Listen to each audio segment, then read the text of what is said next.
हर हर महादेव। प्रिय भक्तों, आज हम आपको एक ऐसी कथा का श्रवण कराने जा रहे हैं जो सुनने मात्र से आपके जीवन में सुख, संपत्ति और धन की वर्षा होगी। तो चलिए कथा को प्रारंभ करते हैं। भगवान शिव माता पार्वती से कहते हैं, ये 3 बातें कभी भी किसी को नहीं बताना चाहिए।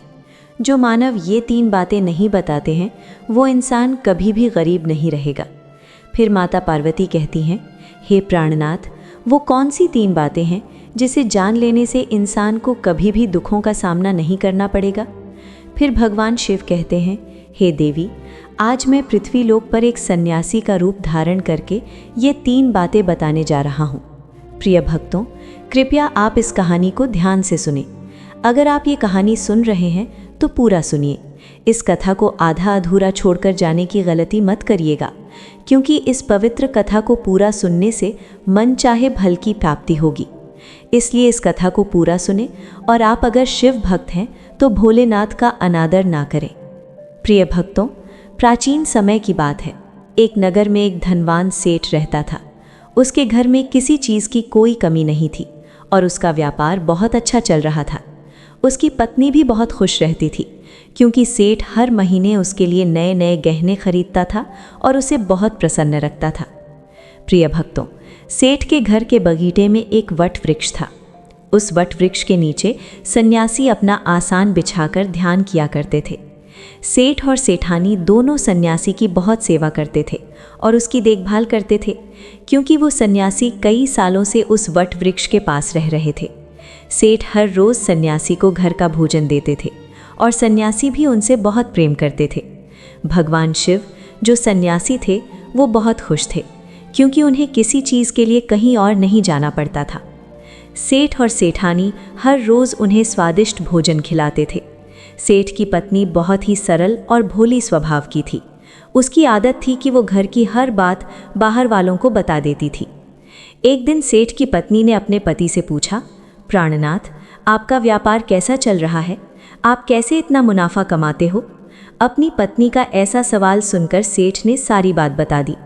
सेठ ने कहा, हे प्रिय, मैं अनाज का धंधा करता हूँ।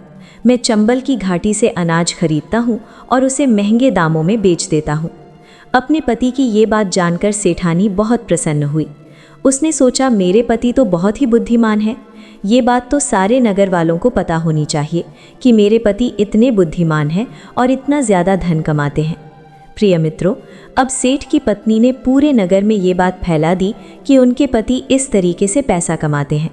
अब क्या था, नगर के कुछ लोगों को जब ये पता चला कि सेठ किस प्रकार धन अर्जित करता है, तो वे सभी भी अनाज का धंधा करने लगे। मित्रों, अब नगर के बहुत से लोग अनाज का व्यापार करने लगे हैं।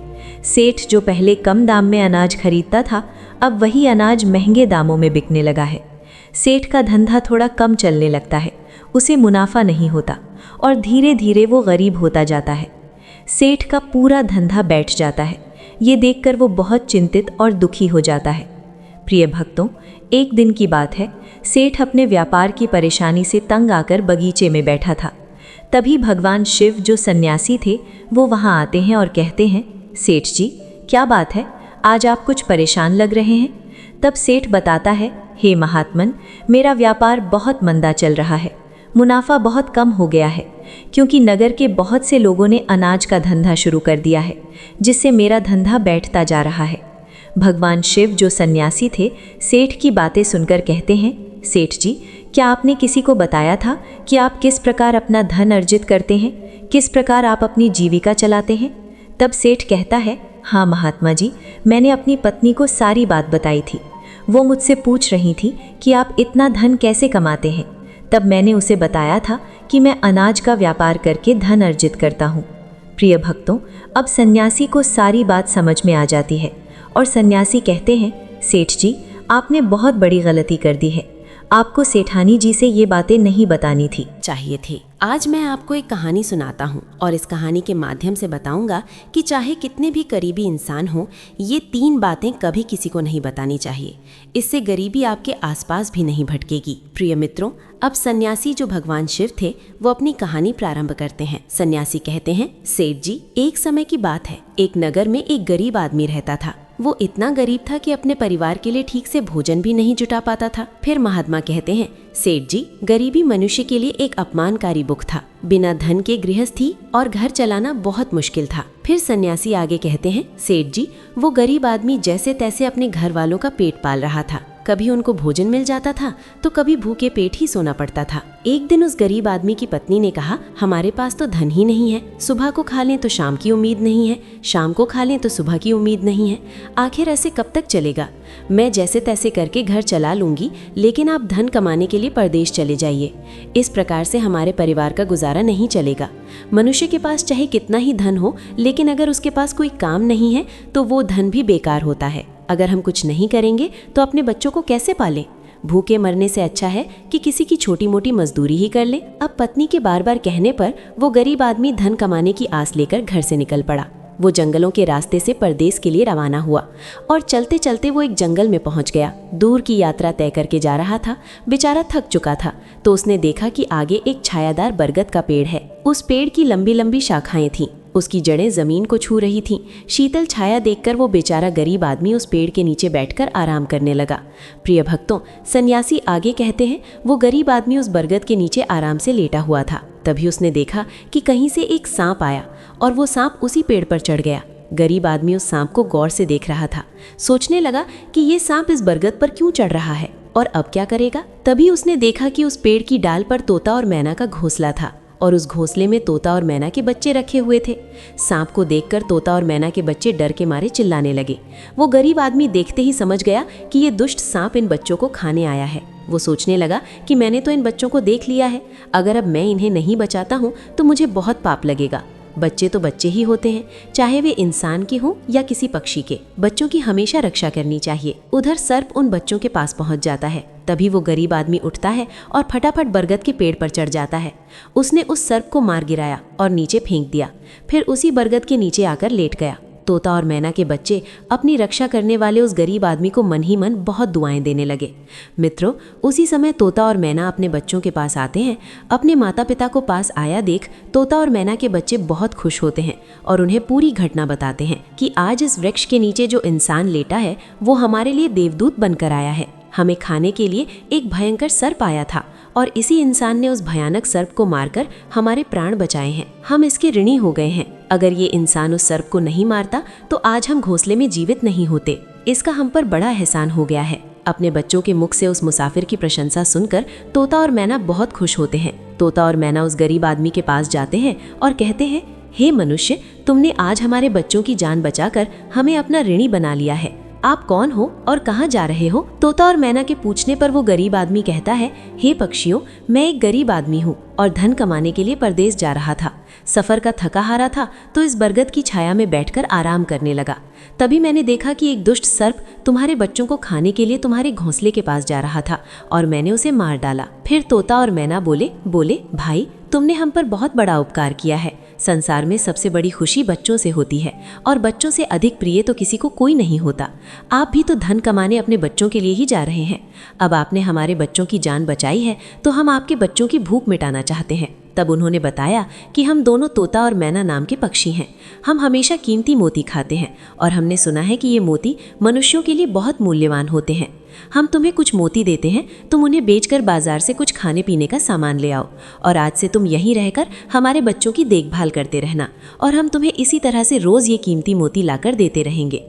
तोता और मैना की बात सुनकर वो गरीब आदमी खुश होकर सोचता है कि अगर हमें यही धन मिलेगा तो हम बाहर क्यों जाएंगे। प्रिय भक्तों, सन्यासी आगे कहते हैं कि सेठ जी, वो गरीब आदमी तोता से कुछ मोती लेकर बाजार गया और अपने खाने पीने का सामान खरीद लाया।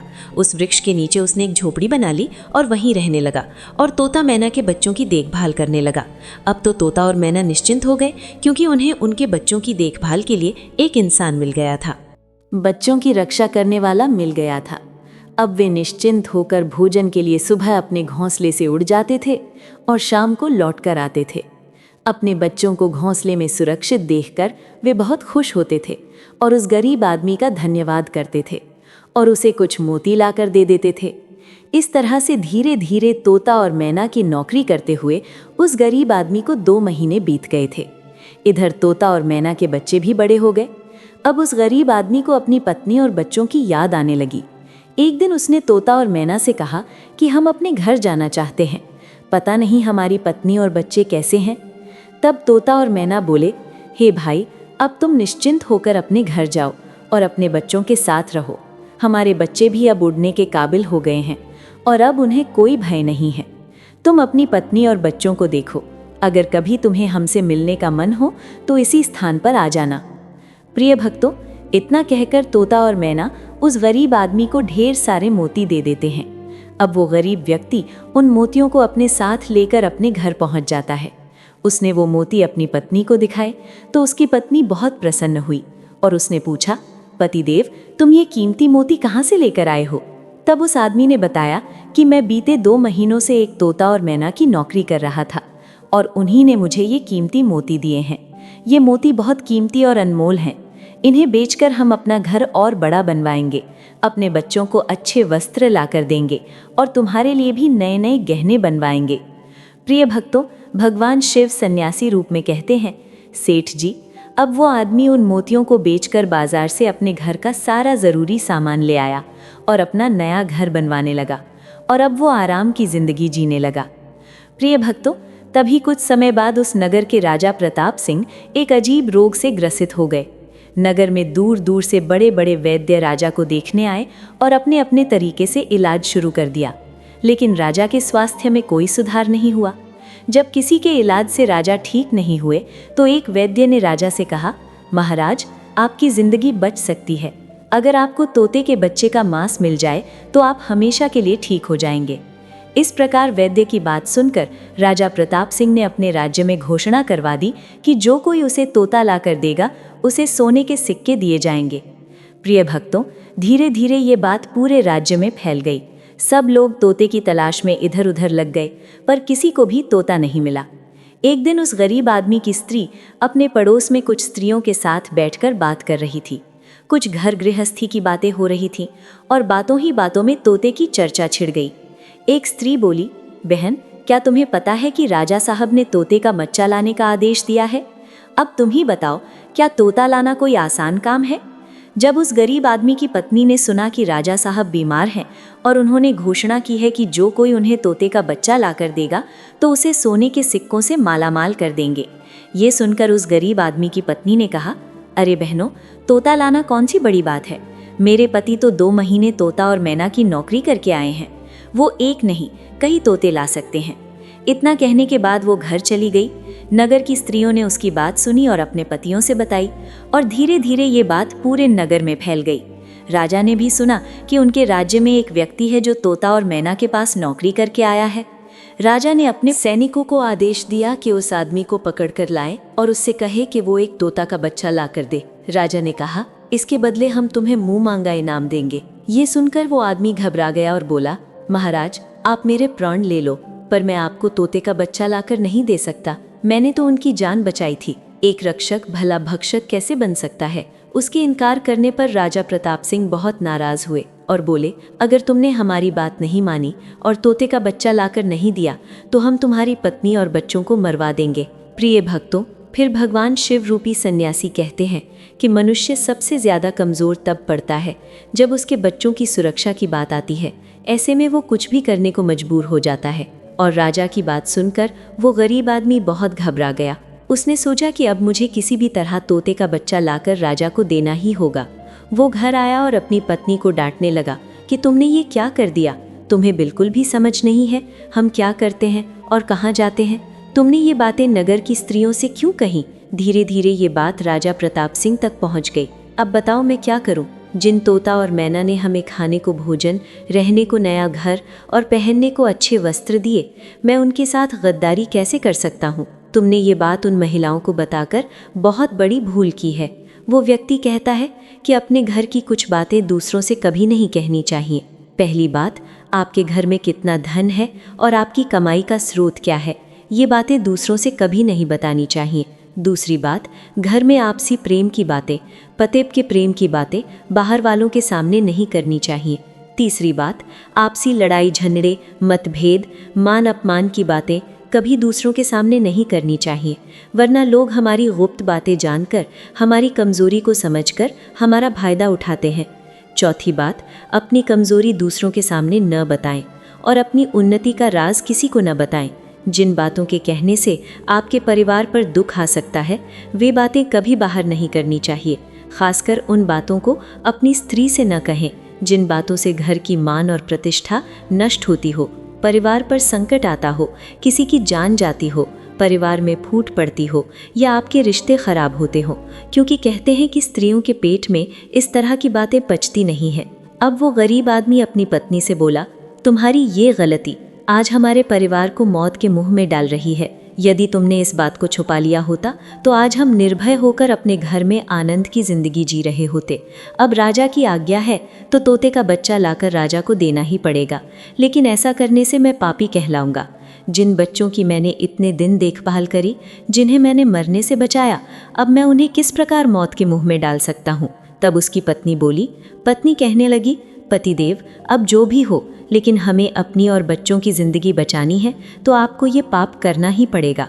दोस्तों, अब तो बड़ा लाचार होता हुआ वो गरीब आदमी जंगल की ओर चल पड़ता है, जहाँ वो तोता और मैना के बच्चों की देखभाल करता था। उधर जब तोता और मैना और उनके बच्चों ने उस गरीब आदमी को अपने पास आता हुआ देखा तो वे बड़े खुश होने लगे। अपने बच्चों को अत्यंत खुश देखकर तोता और मैना कहने लगे, अरे बच्चों, तुम इतने खुश क्यों हो रहे हो? वो तो तुम में से किसी एक को लेने आ रहा है। तुम में से कौन है जो आज उसके साथ जाकर उसकी और उसके बच्चों की जान बचाएगा? फिर तोता कहता है कि बच्चों, लेकिन एक बात याद रखना, तुम में से जो भी उसके साथ जाएगा वो कभी लौटकर नहीं आएगा, क्योंकि वो नगर के राजा का भोजन बन जाएगा। प्रिय मित्रों, तब तोता के बच्चों ने पूछा कि आप ऐसा क्यों कह रहे हैं? तब तोता बताता है कि बच्चों, यहाँ का राजा बीमार पड़ गया है और वैद्य ने उसे तोता के बच्चे का मांस खाने को कहा है, इसलिए तुम में से किसी एक को वो लेने के लिए आया है। यदि तुम में से कोई उसके साथ जाने को तैयार है तो वो जा सकता है। तभी उनमें से एक बच्चा कहने लगा, हे माता पिता, उस आदमी ने ही हम सबकी ज़िंदगी बचाई है और आज वो आदमी बहुत बड़ी मुसीबत में है।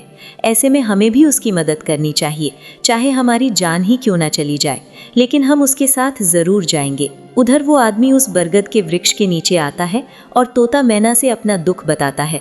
तब तोता और मैना कहते हैं कि हे भाई, तुम चिंता ना करो, हमारे बच्चे तुम्हारे साथ जाने के लिए तैयार हैं, तुम इनमें से किसी एक को ले जाओ। दोस्तों, अब वो गरीब आदमी उनमें से एक बच्चे को लेकर लौट जाता है और राजा को ले जाकर दे देता है। राजा उस तोते के बच्चे को एक पिंजड़े में बंद करता है और अपने नौकर को रखने के लिए कहता है। राजा कहता है कि हम इसे सुबह निकालेंगे और फिर इसके मांस को खाएंगे। दोस्तों, अब क्या होता है कि राजा प्रताप सिंह का एक बेटा था जो पशु पक्षियों से बहुत प्रेम करता था। उसे ये नहीं पता था कि ये तोता उसके पिता के खाने के लिए लाया गया है। वो अपने मित्रों के साथ उसी जगह पर खेल रहा था जहाँ तोते का बच्चा पिंजरे में था। राजकुमार ने जब एक सुंदर तोते को पिंजरे में बंद देखा तो वो उसके साथ खेलने लगा। तभी राजकुमार का एक मित्र कहता है कि हे मित्र, तुम इस पक्षी को बाहर निकालो, ये कितना सुंदर तोता है, पिंजरे में इसका रहना बिल्कुल सही नहीं है, हम इसे आज़ाद कर देते हैं। अपने मित्र की बातें सुनने के बाद राजकुमार उस तोते के बच्चे को पिंजरे से बाहर निकाल देता है और जैसे ही वो पिंजरा खोलता है, तोते का बच्चा आकाश में उड़ जाता है। धीरे धीरे ये बात राजा तक पहुंची कि आपके राजकुमार ने उस तोते को छोड़ दिया है और अब आपके प्राण बचाना बड़ा ही मुश्किल है।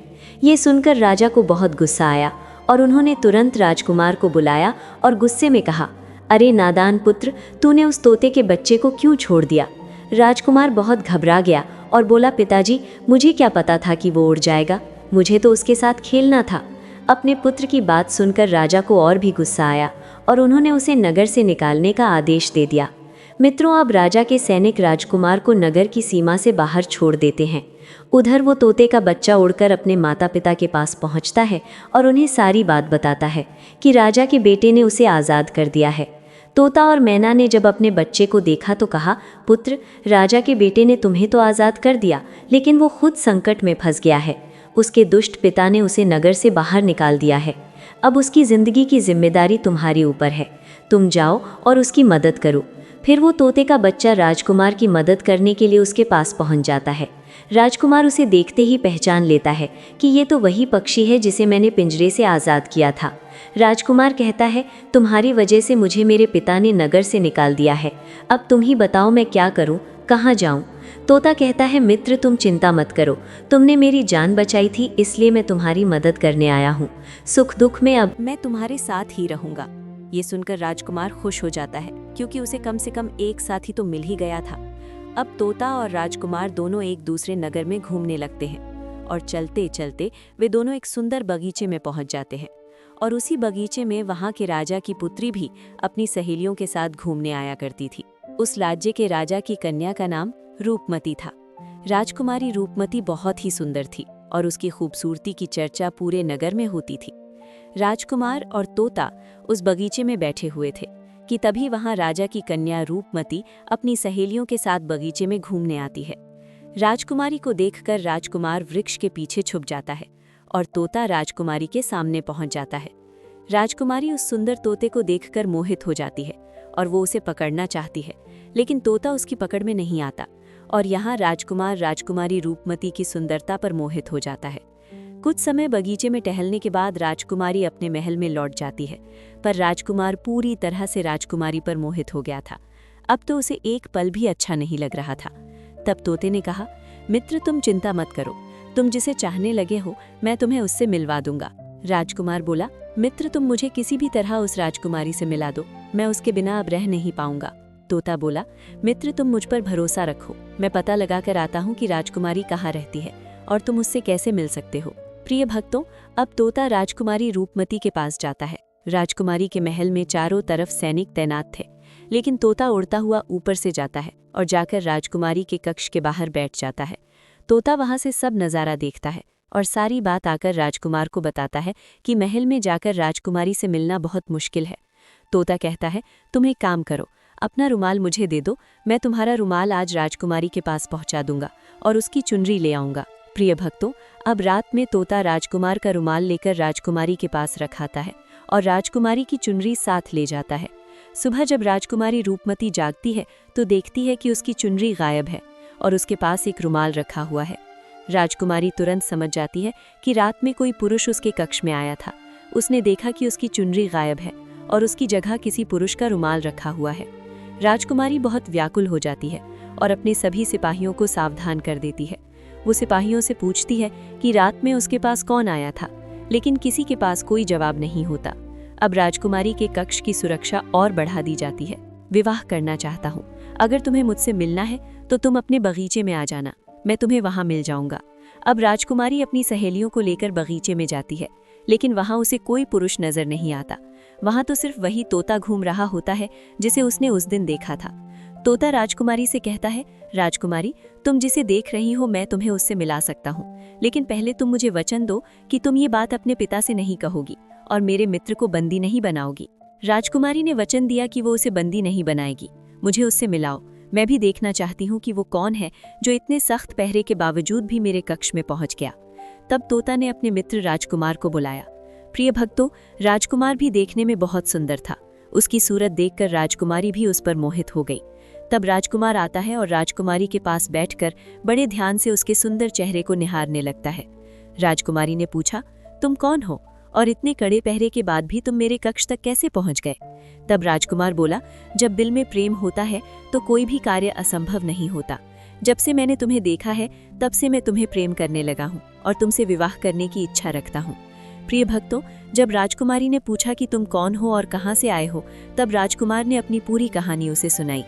राजकुमार की कहानी सुनने के बाद राजकुमारी के मन में उसके लिए सहानुभूति हो गई और अब तो रोजाना राजकुमारी रूपमती उस राजकुमार से मिलने उस बगीचे में आया करती थी।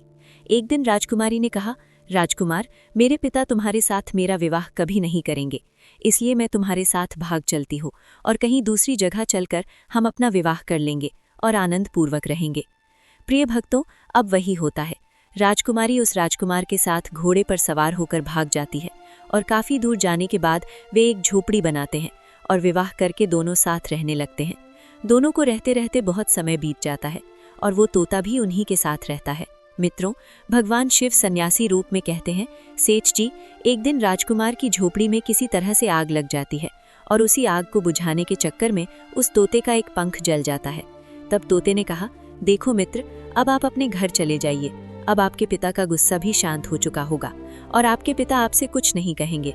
जब वो आपको अपनी बहू के साथ देखेंगे तो वो आपको माफ कर देंगे। मेरा तो एक पंख जल गया है, मैं अब उड़ भी नहीं सकता, इसलिए मैं कुछ दिन तक यहीं रहकर अपने नए पंख उगने का इंतजार करता हूँ।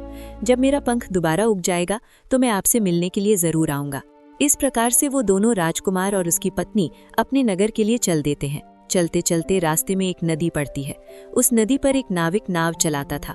राजकुमार अपनी पत्नी को लेकर नाव में बैठ जाता है और जैसे ही नाव नदी के बीच में पहुंचती है तो राजकुमार देखता है कि एक चूहा बार बार नाव पर चढ़कर आता है, लेकिन वो नाविक उसे हटाकर नदी में गिरा देता है। कई बार उस चूहे को नाविक हटा देता था। तब राजकुमार कहने लगा, अरे ये बेचारा इस प्रकार से तो जल में डूबकर मर जाएगा। ये अपने प्राणों की रक्षा करने के लिए इस नाव पर चढ़ रहा है, इसे चढ़ जाने दो। जब राजकुमार ने नाविक से कहा कि आप इस चूहे को चढ़ जाने दें, तो राजकुमार के कहने पर उस नाविक ने उस चूहे को अपनी नाव पर चढ़ जाने दिया। जैसे ही चूहा नाव के अंदर गया, वो अंदर जाकर छुप गया और थोड़ी देर बाद उन्होंने देखा कि नाव के अंदर धीरे धीरे पानी आने लगा, क्योंकि उसी चूहे ने नाव को काटकर उसमें छेद कर दिया था, जिससे नाव में पानी भरने लगा। जब नाव में पानी बढ़ने लगा तो नाव पानी में डूबने लगी और धीरे धीरे जब नाव पूरी तरह डूब गई तो उसी समय राजकुमारी और राजकुमार पानी में बहने लगे। पानी के बहाव से राजकुमार बहुत दूर पहुंच गया और राजकुमारी रूपमती भी उसी पानी में बहती हुई राजा के बगीचे में जा पहुंची। बगीचे में रहने वाला मालिक जब राजकुमारी को बेहोश अवस्था में नदी के किनारे पड़ा देखता है तो वो जाकर राजा को ये खबर देता है। राजा जब सुंदर लड़की को देखता है तो वो उस पर मोहित हो जाता है और सुंदर राजकुमारी को देखकर उसे अपने महल में ले आता है और राज्य वैद्य से उसका इलाज करवाता है। फिर कुछ दिन बीतने के बाद जब राजकुमारी ठीक हो जाती है तो एक दिन वो देखती है कि राजा उसके करीब खड़ा है। राजा ने पहले ही राजकुमारी रूपमती के चेहरे को निहार रखा था। अब वो राजकुमारी से विवाह करना चाहता था। राजा कहने लगा, हे राजकुमारी, तुम्हारा भी इस दुनिया में कोई नहीं है। अब तुम हमारी पत्नी बन जाओ, तुम हमारी रानी बन जाओ और हमारे महलों में बड़े आराम के साथ रहो। प्रिय भक्तों, राजकुमारी रूपमती बहुत ही बुद्धिमान थी। उसने अपने मन में विचार किया कि यदि वो इस समय राजा को विवाह करने से मना करती है तो राजा उसके साथ ज़बरदस्ती करेगा। इसलिए उसने राजा से कुछ दिनों के लिए समय मांग लिया और बोली, राजा साहब, थोड़े दिन ठहरे जाओ, उसके बाद मैं तुमसे विवाह कर लूँगी। अब राजकुमारी उसी राजा के महल में रहने लगी और गरीब असहाय लोगों को भोजन करवाने लगी।